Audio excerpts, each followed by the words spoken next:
Students, welcome back to my channel elementary Guru.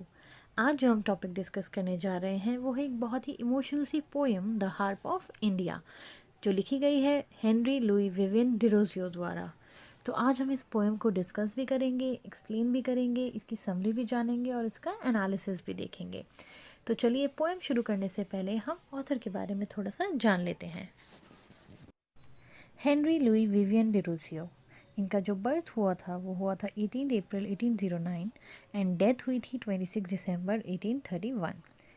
The harp of India and to India my native land इनके कुछ famous works में से एक हैं। Henry Derozio को इंडिया का फर्स्ट इंडियन इंग्लिश पोइट भी कहा जाता है और ये माना जाता है कि इंडिया में इंडियन इंग्लिश पोइट्री की जो शुरुआत हुई है वो इन्हीं की पोएम से 1827 में हुई है। इनके जो फादर थे वो इंडो पोर्टुगीज़ थे और इनकी जो मदर थी वो ब्रिटिश थी। इनको बचपन से ही राइटिंग का शौक़ था और पहले ये इंडिगो प्लांटेशन में वर्क करते थे भागलपुर में, बट उसके बाद ये इन्होंने कुछ time as a journalist work किया और उसके बाद ये हिंदू कॉलेज कोलकाता में as a head master job करने लगे। बट वहाँ पे भी जो स्टूडेंट्स थे, उनके जो कंजर्वेटिव आइडियाज़ थे, ये हमेशा उनको चैलेंज करते रहते थे और इसी वजह से 1831 में इनको वहाँ से इनकी जॉब से डिसमिस कर दिया गया था। और ये कहा गया था कि स्टूडेंट्स का जो माइंड है, जो स्टूडेंट्स हैं उनके माइंड्स को पॉल्यूट कर रहे हैं। और जब इनको वहाँ से डिसमिस कर दिया गया, उसी साल कुछ समय बाद इनकी डेथ हो गई। तो चलिए अब पोएम की शुरुआत करते हैं। The harp of India.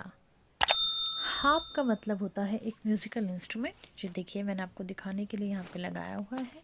ये एक म्यूज़िकल इंस्ट्रूमेंट है जिसमें सीधे सीधे ये स्ट्रिंग्स लगे होते हैं। जैसे कि गिटार में आपने देखा होगा स्ट्रिंग्स होते हैं, वैसे ही इसमें भी स्ट्रिंग्स होते हैं और इसको हाथों से बजाया जाता है। जब इन स्ट्रिंग्स को हाथों से बजाया जाता है तो इसमें से बहुत ही ब्यूटीफुल सी, एक बहुत ही मेलोडियस सी वॉइस हमें सुनने को मिलती है।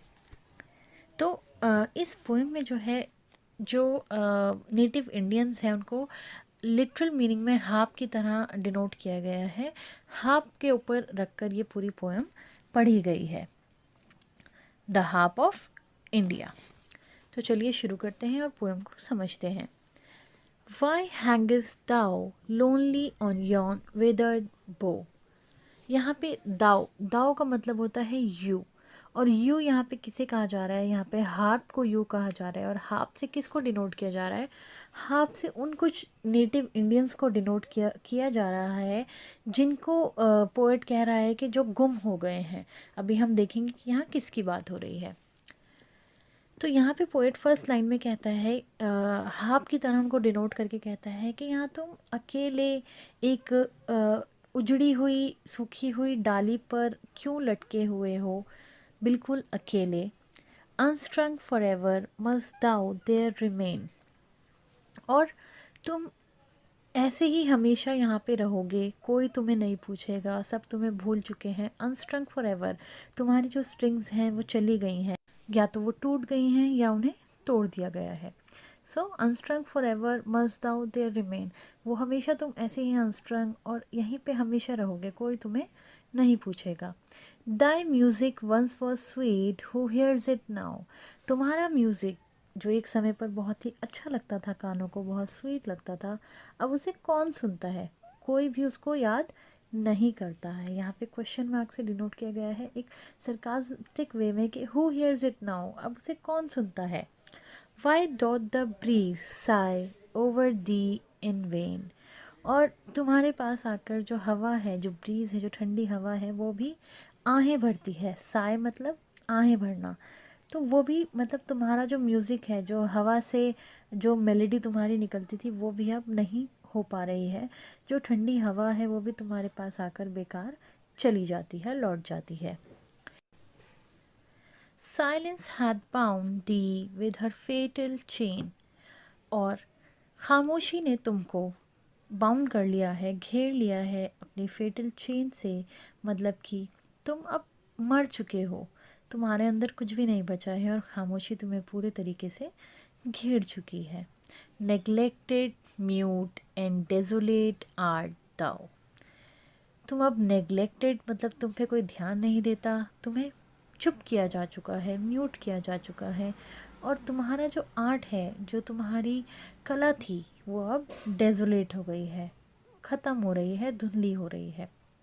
तो यहाँ मैं आपका थोड़ा सा ध्यान केंद्रित करना चाहूँगी कि इस पोएम में हाप से जिन नेटिव इंडियंस को डिनोट किया गया है, वो कोई नॉर्मल इंडियंस नहीं हैं। वो लोग हैं जो पोएट बता रहा है कि मुझ उससे पहले के जो पोएट्स हैं, जिन्होंने बहुत ही ज़बरदस्त पोएम्स लिखी हैं, बहुत ही ज़बरदस्त काम किया है, बट क्योंकि ये ब्रिटिश एरा अब आ गया है तो उस चीज़ को ख़त्म कर दिया गया है, धुंधला कर दिया गया है। उनकी वो पहचान नहीं रही है, जितना उनको इम्पोर्टेंस दी जाती थी वो अब ख़त्म हो रही है।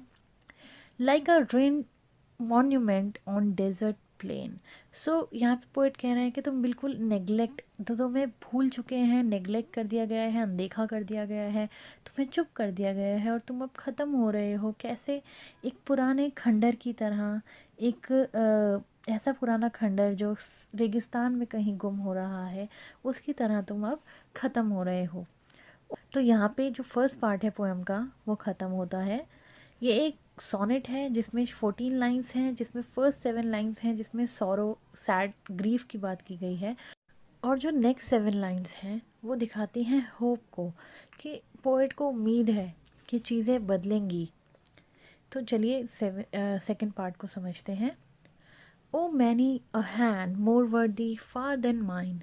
मतलब कि यहाँ पे हैंड से जो पोएट है वो डिनोट कर रहा है उन पोएट्स को, उन लिखने वालों को जो पोएट से पहले आ चुके हैं। पोएट कह रहे हैं कि वो हाथ जो मुझसे बहुत ज़्यादा बेहतर थे, वो अपनी राइटिंग से उनको बेहतर मान रहा है कि वो मुझसे बहुत ज़्यादा बेहतर, बहुत ज़्यादा वर्दी थे। Once thy harmonious chords to sweetness give. और एक समय पर उनकी जो हारमोनियस कॉर्ड्स थी, उन्होंने वो मिठास हमारे कानों में घोली है। मतलब उनकी पोएम्स को वो डिनोट कर रहा है हारमोनियस कॉर्ड्स से, और जो उनकी पोएम्स थी जो सुनने में बहुत ही अच्छी लगती थी, उसको वो स्वीटनेस से डिनोट कर रहा है। कि ऐसे पोएट्स जो मुझसे बहुत बेहतर थे और जिन्होंने ऐसी ऐसी पोएम्स लिखी हैं जिन्होंने हमारे कानों में मिठास घोल दी है। And many a Wraith for them did fame and wine. मतलब कि ऐसी एक्सेलेंट पोइट्री उन्होंने हमारे लिए रखी जो सुनने में हमें बहुत ब्लिसफुल लगी। और फेम से यहाँ डिनोट किया गया है ऐसा इमॉर्टल आर्ट वर्क उन पोइट्स का जो हमेशा हमारे साथ रहेगा और उन्हें हमेशा फेमस रखेगा।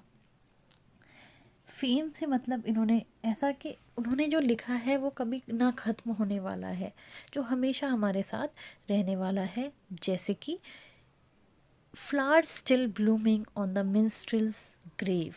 जैसे कि हमेशा हमारे साथ उनका वर्क रहेगा। जैसे कि ग्रेव्स, कब्र पे जो फूल खिलते हैं, जो हमेशा उसे हरा भरा रखते हैं, इस तरह से उनका वर्क हमेशा हमारे साथ रहेगा। Those hands are cold, but if thy notes divine। अब वो हाथ ठंडे हो चुके हैं, मतलब कि वो पोएट्स अब नहीं रहे, लेकिन उनका जो वो काम है, जो डिवाइन वर्क है उनका, may be by mortal wakened once again. और पोएट को ये उम्मीद है कि वो तो अब नहीं रहे पोएट, बट उसकी डिज़ायर है कि उनका जो वर्क है उसे रिवाइव किया जाए। और वो ये उम्मीद कर रहा है कि वो जो लॉस्ट ग्लोरी है इंडिया की, जो कहीं खो रही है, जो खो चुकी है, वो वापस आए।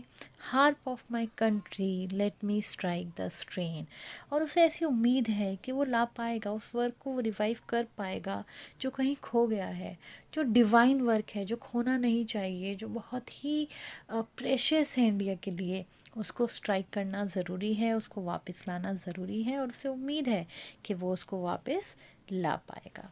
तो यहीं पे पोएम ख़त्म होती है। आई होप आप सबको ये पोएम समझ आई होगी। कोई भी आपको डाउट या कन्फ्यूजन होती है, आप कमेंट में मुझसे पूछ सकते हैं। आपको भी अगर किसी किसी भी पोइट्री में कोई प्रॉब्लम आ रही है, आप मुझे सजेस्ट कर सकते हैं कमेंट में, मैं आपके लिए एक्सप्लेन ज़रूर करूँगी।